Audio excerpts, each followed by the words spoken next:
I'm starting. It's evening, my dear students. बेटा last lecture तक आपके थर्ड चैप्टर की शॉर्ट नोट्स भी कंप्लीट हो चुके थे। आपका लास्ट शॉर्ट नोट था issue of shares at par, at premium, at discount. ये बातें कंप्लीट कर चुकी। एज ऑन टुडे आपकी डिस्टिंग्विश बिटवीन स्टार्ट हो रहे। आपका फर्स्ट डिस्टिंग्विश बिटवीन है बेस्ट है। सच बताऊं तो इंपॉर्टेंट भी है और काफी ज्यादा इंटरेस्टिंग भी। फर्स्ट ट्रांसफर ऑफ शेयर्स हमने किया है ये बहुत अच्छे से। वर्सेस ट्रांसमिशन ऑफ शेयर्स, ये कॉन्सेप्ट भी हमने क्लियर किया है। ट्रांसफर ऑफ शेयर्स, आप शेयर्स को बेचना चाहते हो, आप शेयर्स को सेल करना चाहते हो, यानी कि राम शेयर सेल कर रहा है शाम को, that is called as a transfer of shares. आगे वर्सेस ट्रांसमिशन। बेटा ट्रांसमिशन यानी कानूनी तौर पे by the operation of law shares एक जने के नाम से उसकी वारिस पे, उसके नॉमिनी पे, उसके सन के नाम पे, उसकी डॉटर के नाम पे, किसके भी नाम पे लीगल तरीके से by the court of the law, या डेथ की वजह से, या तो इंसॉल्वेंसी की वजह से, या तो दैट इज लूनेटिक यानी मेंटली रिटार्डेशन की वजह से शेयर्स ट्रांसमिटेड हो रहे हैं, उसे कहा जाता है ट्रांसमिशन ऑफ द शेयर्स। देखो स्टार्ट कर रहा हूं थोड़ा सा डिटेल में। फर्स्ट की बात करें तो बेटा लिखा हुआ है मीनिंग की बात करूं, मैं रीड कर रहा हूं। Transfer of the shares means voluntary by wish, अपनी इच्छा से शेयर्स बेचना। मैंने ये सेंटेंसेस कहा था बेटा, I for income, I for investments. आप ये सेंटेंस याद करो। इन्वेस्टमेंट्स दुख में और सुख में दोनों जगहों पे काफी ज्यादा काम आती है। लिखा हुआ है बाय विश, आप शेयर्स सेल कर सकते हो अपनी इच्छा के हिसाब से। It means deliberately giving away, खुद को हटा देना, खुद शेयर होल्डर न रहना। Deliberately giving away one's shares to the another person by entering into the contract, उस पेपर के टुकड़े पे, इंस्ट्रूमेंट ऑफ ट्रांसफर पे वो बाकायदे कॉन्ट्रैक्ट बनाया जाता है। ट्रांसफरर जो शेयर्स बेच रहा है, ट्रांसफरी जो शेयर्स परचेस कर रहा है, उन दोनों की सिग्नेचर होती है, डिटेल उनकी इंफॉर्मेशन मेंशन होती है, and that is called as a transfer of shares. Versus transmission, it means transfer of ownership of members to his legal representative या लीगल हायर। एक पिता ने अपने बेटे के नाम पे और बेटी के नाम पे, दोनों बेटा भी बेटी भी, उन दोनों के नाम पे शेयर्स ट्रांसमिटेड हो चुके हैं उनके। कैसे एक पिता कैसे शेयर्स ट्रांसमिट करेगा? बेटा वो पापा, उसने विल में मेंशन किया था कि मेरे बाद ये शेयर्स बेटा और बेटी दोनों के नाम पे ट्रांसमिटेड हो जाएंगे। इट मींस बाय डेथ, या तो इंसॉल्वेंसी डूब जाने की वजह से, या तो लूनेटिक यानी मेंटली कंडीशन जब सही नहीं हो। इन तीनों रीजन में से एक रीजन होना चाहिए, या तो डेथ अपनी वारिस को विरासत में देके जाएंगे, या तो इंसॉल्वेंसी बिजनेस खत्म हो चुका है, आदमी वो बिजनेसमैन डिक्लेयर हो चुका है इंसॉल्वेंट, या तो थर्ड लूनेटिक। लिखा हुआ है to his legal representative due to the operation of law, कानूनी तौर पे it takes place on death, insolvency and insanity यानी वो mentally retarded condition. Next second, that is when done, transfer of shares कब किया जाता है? It is done when the members wants to sell his shares, shares बेचना चाहते हैं और प्रॉफिट कमाना चाहते हैं, शेयर्स बेचना चाहते हैं और प्रॉफिट कमाना चाहते हैं। डेलिबरेट, ये बेटा जानबूझ के किया जाता है। देखो ना, शेयर्स में ट्रेडिंग की जाती है और ट्रेडिंग करने के लिए आपको शेयर्स परचेस तो जरूर करने होंगे। जब मार्केट प्राइस हाई हो जाए आप शेयर सेल कर दोगे, that is called as a transfer of shares लिखा हुआ है it is done when the members want to sell his shares as a gift, या चाहे किसी रीजन की वजह से।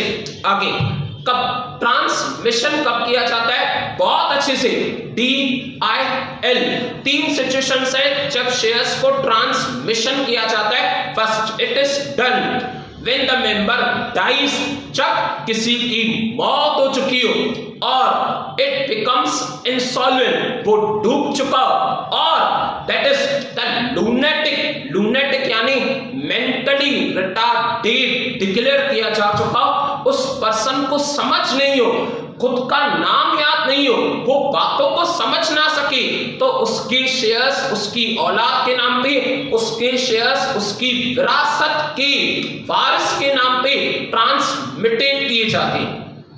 Next, third, nature. कौन करता है नेचर? क्या किसी के दबाव की वजह से, फोर्सफुल नेचर की वजह से होता है? नहीं। Transfer of shares takes place by the voluntary act, deliberately, अपनी इच्छा के हिसाब से, अपनी मर्जी के हिसाब से किया जाता है। It is a voluntary action taken by the member. ये इंसान खुद अपनी जिंदगी में अपने मौजूद होने से खुद शेयर्स बेचता है और खुद उसमें से पैसे कमाता है। Versus transmission, it is the compulsory action by the operation of law, कानून की तरफ से ये बातें की जाती हैं। It is due to the operation of law, यानी इंडिया का जो रूल बना हुआ है कि एक इंसान की डेथ हो जाएगी तो उसकी वारिस के नाम पे शेयर्स ट्रांसमिटेड किए जाएंगे, उस रूल के हिसाब से ये ट्रांसमिशन किया जाता है of shares. Next, that is the fourth is completed, that is fifth, parties.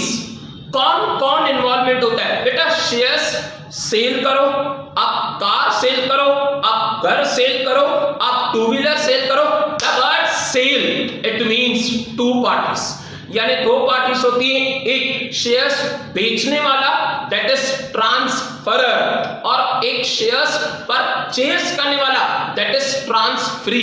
लिखा हुआ है क्लियरली आपकी पॉइंट में, फोर्थ पॉइंट में लिखा हुआ है। ट्रांसफर की बात करें तो it involves two parties, that is involve the member who is called as a transferor, जो बेचना चाहता है, and the buyer it is called as a transferee, जो शेयर्स परचेज करना चाहता है।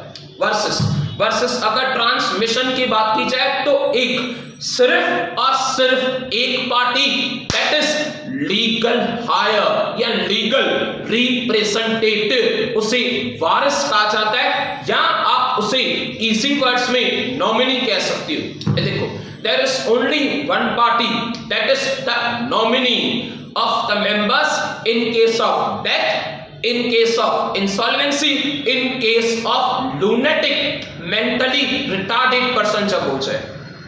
नेक्स्ट, फिफ्थ वन, क्या किसी डॉक्यूमेंट की जरूरत है? क्या कोई पेपर वर्क करना पड़ेगा? यस, 100%। अगर शेयर्स बेचने वाले ने और शेयर्स परचेज करने वाले ने, सेलर ने और बायर ने, अगर instrument of transfer is a type of a document, is a type of a contract, अगर उन्होंने वो दोनों पेपर फिल नहीं किया, इंफॉर्मेशन मेंशन नहीं की, डिटेल्स नहीं दी, उनके शेयर्स ट्रांसफर नहीं हो सकती। लिखा हुआ है instrument of transfer, it requires the instrument of transfer for the transfer of ownership from one person to another person. Next, transmission, यहां पे जरूरत नहीं, यहां पे एक पिता के नाम से उसकी औलाद के नाम पे शेयर्स ट्रांसमिटेड हो रहे, ट्रांसफर नहीं हो रहे। लिखा हुआ है no instrument of document is needed. Next, sixth one, शुरुआत, it means initiated by. Transfer of shares शुरुआत कौन करेगा? ट्रांसफरर खुद, यानी कि शेयर होल्डर खुद इसकी स्टार्टिंग करेगा। Transferor initiates the transfer process, वो खुद शेयर्स को बेचना चाहेगा, ब्रोकर एजेंट से बात करेगा। इंस्ट्रूमेंट ऑफ ट्रांसफर, वो सारे डॉक्यूमेंट्स फिल करेगा। Next that is initiated, transmission कौन स्टार्ट करेगा बेटा?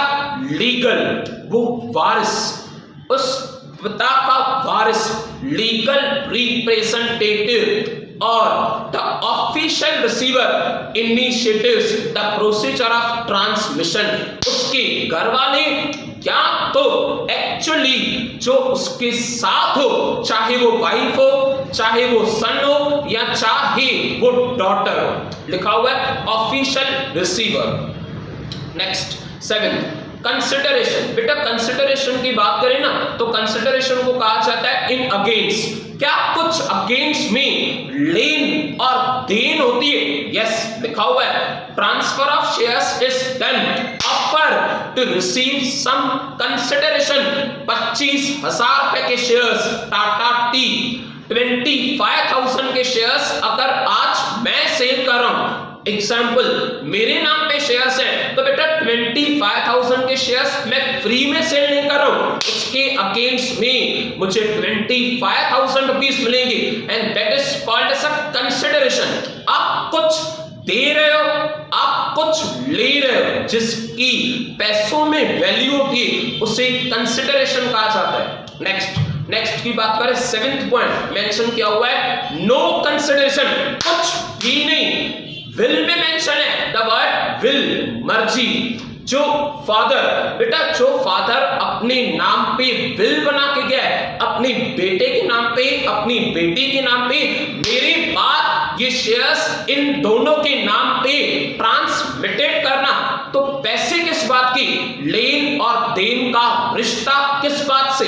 लिखा हुआ है no consideration is involved here, कुछ भी नहीं। The legal hire son and daughter, the legal hire या तो अगर कोई नॉमिनी है, that is उस पर्सन की कोई वाइफ हो या और कोई हो, या तो official receiver need not to pay for the shares, उन्हें शेयर्स एक विरासत में वारिस के नाम पे मिलेंगे, यानी उन्हें पैसे देने की, उसे खरीदने की कोई भी जरूरत नहीं है। Next, that is 8th one, liability. The liability of the transferor ends after the shares are transferred. कुछ जिम्मेदारियां, कुछ कर्जा, कुछ पैसे चुकाना, ये सारी बातें लायबिलिटी यानी क्या बेटा? कुछ जिम्मेदारियां हो शेयर होल्डर के ऊपर, वो जिम्मेदारियां खत्म हो जाएंगी, वो कर्जा, कुछ पेंडिंग पैसे रहे हुए वो सारे रुक जाएंगे, किससे? ट्रांसफरर से। और वो जिम्मेदारियां, वो रिमेनिंग अमाउंट आप किसके ऊपर ट्रांसफर कर दोगे? दैट इज ऑन ट्रांसफरी, और वो सारी लायबिलिटी ट्रांसफरी के नाम पे आ जाएगी। देखो further liability, the liability of the transferor ends, उसकी जिम्मेदारी खत्म हुई, उसने जितना अमाउंट पेड किया सो पेड किया, अब वो बाकी जिम्मेदारी और बाकी का अमाउंट जो भी रिमेनिंग है शेयर्स पे अब ट्रांसफरी पे करेगा, क्योंकि ट्रांसफरी एक न्यू शेयर होल्डर बन चुका है। देखो आगे फर्दर, यानी आपकी 8th पॉइंट कंप्लीट हो चुकी है। वर्सेस ट्रांसमिशन के साइड में रीड करो, original liability of the member continue in the case of transmission. Best का है। देखो बेटा समझो एक पापा ने, किसी के पिता ने, फादर ने 10,000 रुपए के शेयर्स परचेज किए, 10,000 rupees. Out of the 10,000 rupees उस पापा ने, उस पर्सन ने 10,000 पे नहीं की, सिर्फ और सिर्फ 6,000 रुपीज पे की। शेयर्स कितने की बेटा? उनकी टोटल वैल्यू कितनी? 10,000। अच्छा 10,000 पे नहीं की, पे सिर्फ कितने की? 6,000। इन केस अगर उस शेयर होल्डर की डेथ हुई तो मुझे पता उसके बाद वो शेयर्स किसके? उसके वारिस के, यानी उसके बेटे से या उसकी बेटी से, जो भी उसका वारिस है उससे बाकी के 4,000 रुपए कंपनी जरूर डिमांड करेगी, और बाकी का वो 10,000 का हिस्सा टोटल जो 10,000 का मालिक होगा वो उसका बेटा या बेटी, जो भी लीगल हायर होगा वो ही बनेगा। उसे कहा जाता है, लिखा हुआ है कि अगर शेयर होल्डर की डेथ हो चुकी है या शेयर होल्डर बातों को समझ नहीं पा रहा है या शेयर होल्डर डूब चुका है, उसकी वारिस को, उसके बेटे को, उसकी बेटी को, फैमिली मेंबर्स को वो पैसे चुकाने होंगे। Next, that is 9th one, registration. Official stamp duty, कुछ पैसे पे करना, इंस्ट्रूमेंट ऑफ ट्रांसफर पे, is called as stamp duty. लिखा हुआ है stamp duty as per the market value of the shares to be paid, यानी shares sale करने के टाइम पे उन शेयर्स की जो मार्केट वैल्यू होगी, जितनी ज्यादा मार्केट वैल्यू होगी उतनी ज्यादा स्टैम्प ड्यूटी पे की जाएगी ट्रांसफर ऑफ शेयर्स के टाइम पे, वर्सेस ट्रांसमिशन कुछ भी नहीं। देखो, एक आदमी किसी अनजान आदमी को शेयर्स बेच सकता है, सही बात है, अनजान का रिश्ता हो सकता है ट्रांसफर के टाइम पे, बट अनजान का रिश्ता ट्रांसमिशन के टाइम पे नहीं होगा। बाप बेटे को बेचेगा, बाप बेटी को ट्रांसमिटेड कराएगा शेयर्स। अच्छा, या तो हस्बैंड अपनी वाइफ के नाम पे शेयर्स ट्रांसमिट करेगा, या तो वो पर्सन अपनी फैमिली मेंबर्स के नेम पे शेयर्स ट्रांसमिटेड करेगा। लिखा हुआ है no stamp duty is to be paid. Transfer के टाइम पे stamp duty as per the market value, transmission के टाइम पे no stamp duty is to be paid. Last quote of the day, quote of the day के बाद बेटा हमारा lecture successfully complete हो जाए। देखिए, न गिरने वाले से वो व्यक्ति जो कभी दौड़ा ही नहीं रेस में, वो व्यक्ति जो दौड़ा भी नहीं, जिसने रेस भी नहीं लगाई, कभी गिरा भी नहीं। न गिरने वाले से गिर कर, तकलीफें झेल कर, फेल्यूर होकर, बट अटेम्प्ट करने वाला, न गिरने वाले से गिरकर उठने वाला श्रेष्ठ होता है। द वर्ड श्रेष्ठ, उत्तम, इट मीन्स काफी ज्यादा बेटर। न गिरने वाले से गिरकर उठने वाला काफी ज्यादा श्रेष्ठ होता है। एग्जाम्पल, बेटा आपके मन में आ रहा है कि सर ऑनलाइन लेक्चर्स देख रहे हैं, पीडीएफ फाइल रिटन प्रैक्टिस भी कर रहे हैं, बट टेंशन सता रहा है इस बात का, कॉन्फिडेंस फील नहीं हो रहा कि हम खुद से टेस्ट कैसे लें, खुद की सेल्फ टेस्ट कैसे लें, क्या टाइम ज्यादा लग जाए तो, या हम सही तरीके से कर नहीं पाए तो। याद करो बेटा, लिखा है इन्होंने, गिरकर उठने वाला काफी ज्यादा बेटर होता है। आप पीडीएफ फाइल में से क्वेश्चंस बनाओ, खुद की टेस्ट खुद बनाओ, वक्त वक्त को सलाम होता है, सैल्यूट करो टाइम को, खुद की टेस्ट खुद बनाओ, खुद की टीचर आप घर पे खुद बनो, और बिना देख के रिटन प्रैक्टिस करो। टेस्ट पेरेंट्स को दिखाओ, चेकिंग पेरेंट्स के सामने मम्मी से कराओ, पापा से कराओ। न गिरने वाला बेहतर नहीं होता है, गिरकर उठने वाला ज्यादा बेटर होता है। टाइम ज्यादा लगेगा, टेस्ट आपको रेडी करनी पड़ेगी, खुद के लिए टीचर आप खुद बनोगे, चलेगा। It creates confidence, confidence comes from the experience, experience comes from the bad experience. आज की टेस्ट में वक्त ज्यादा लगेगा, नेक्स्ट वीक की टेस्ट में कम, उसके बाद वाले वीक में और भी कम। न गिरने वाले से गिरकर उठने वाला काफी ज्यादा श्रेष्ठ, उत्तम, एकदम सही आदमी होता है। That's sufficient for today. We'll again continue tomorrow. Bye. Take care. Have a nice day.